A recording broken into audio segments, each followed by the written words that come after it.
J'avais pensé de faire une vidéo sur les principes de permaculture, mais il y en a beaucoup et ça va prendre du temps, alors je vais le faire plus tard. Et entre-temps, vous pouvez vous abonner sur la chaîne YouTube. Ici, il y a un bouton quelque part.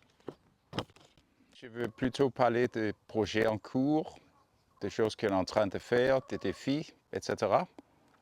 Par exemple, on veut bien planter beaucoup de plantes. Et on a amené des plantes de notre dernière maison, mais on a eu une canicule les dernières semaines en août. Et août, ce n'est pas le meilleur moment de planter. Alors on essaye d'être prêt pour les prochains pas. Il y a des travaux qu'on est en train de faire dans la maison, une salle de bain, des tirants de renfort pour renforcer la maison de pierre. On est en train de refaire le portail ici pour le faire plus grand et pour le motoriser. On est en train d'installer des pompes sur les puits. Voilà, il y a une pompe sur le puits le plus ancien, peut-être le meilleur aussi. Et c'est une pompe avec ça s'appelle un surpresseur, je pense. Ça veut dire qu'il est prêt à fonctionner quand on va arroser quelque chose. Il va pomper quand c'est nécessaire. Je ne suis pas sûr si je vais l'utiliser comme ça, mais ça peut être utile. Et voilà, ça fonctionne bien. Et voilà le surpresseur qui va prendre plus de l'eau. Alors, on va principalement utiliser ça pour arroser le jardin, et particulièrement quand on commence à planter des choses. Comme on a besoin d'électricité pour les pompes des puits, il y a et je suis en train d'enterrer les câbles, ou plutôt je suis en train de préparer le sol, parce que le sol est très dur. Et pour ça, j'utilise une mini-pelle. Alors c'est une des choses qui m'amuse et qui me motive aussi, qu'on a l'opportunité d'utiliser des outils. Et le jardin est aussi grand que ça doit forcément être des outils et des machines un peu costauds, parce qu'il y a beaucoup de choses à faire. Je suis toujours débutant, mais je suis en train d'apprendre à creuser des tranchées dans le sol, et je veux l'utiliser le même temps pour des tuyaux de l'eau, pour avoir des points de l'eau partout, fournis par les puits. Hey, kitty. See what they're doing. Hey, baby. Hello, kitty cat. Hello.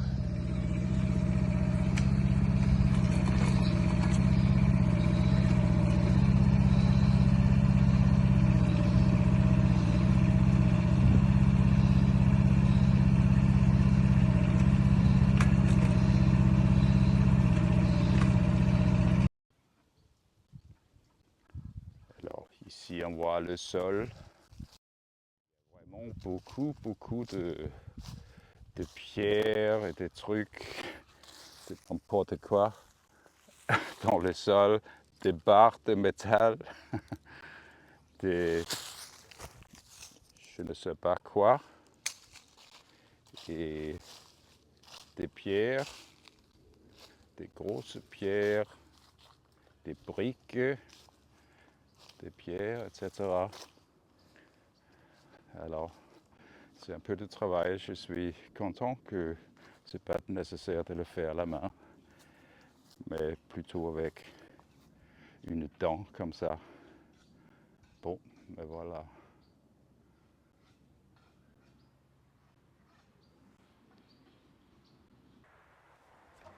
Nous avons besoin d'un broyeur pour transformer les branches en copeaux. Ce serait très utile pour le mulch, ce qui est une couverture organique du sol qui, en quelques mois, améliore sa qualité. Je ne suis pas très doué avec les moteurs, alors pendant plusieurs jours, je n'arrive pas à le démarrer, mais finalement, j'ai trouvé le bon bouton et voilà. Maintenant, il reste à trouver une manière de le déplacer.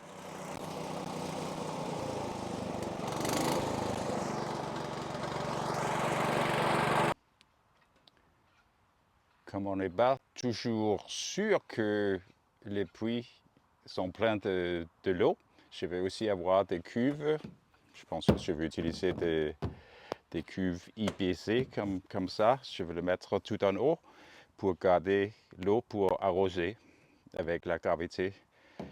On va voir, je ne sais pas combien, peut-être 6 pour débuter. Pour le moment, je ne sais pas comment je vais le transporter jusqu'à l'eau de la colline, mais c'est un des problèmes à résoudre. Au niveau des petits problèmes, à côté ici, il y a un de nos côtés, la haie vers le voisin. Et le voisin nous est venu pour dire qu'il souhaite qu'on coupe la haie à 2,50 m. Ce qui, oui, il y a une loi quelque part qui dit que la haie entre deux voisins, si c'est moins de 2 mètres de limite, ça doit être 2 mètres, je pense. Mais maintenant, on a des arbres, on a des ormes. Moi, j'adore qu'il y a des grands arbres à chaque côté vers les voisins.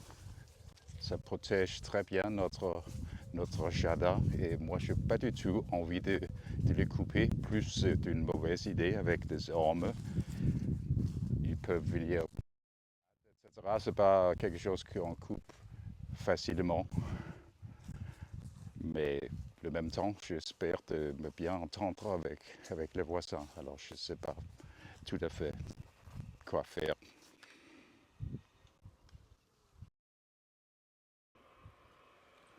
Finalement, il reste beaucoup de choses à faire au niveau de l'inventaire de ce qu'on a ici.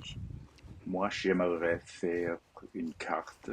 Avec une carte très précise, on peut à la fois enregistrer la situation actuelle, savoir ce qu'il y a à chaque endroit et établir un planning plus utile.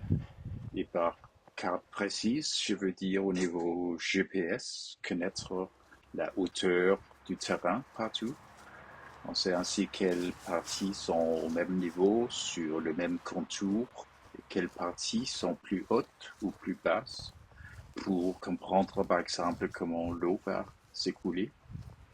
Je voudrais aussi connaître la position exacte de chaque arbre, de chaque chemin, et sûrement de tous ceux qui y enterrés, l'alimentation en eau, les tuyaux d'assainissement, l'électricité, etc. Il y a aussi la question d'identifier la plupart des plantes, surtout les arbres, d'une part pour savoir à quoi s'attendre, quels fruits et quand, mais aussi pour comprendre quelles plantes vont bien avec d'autres et comment on peut fournir à chacune ce dont elle a besoin. Alors, à suivre.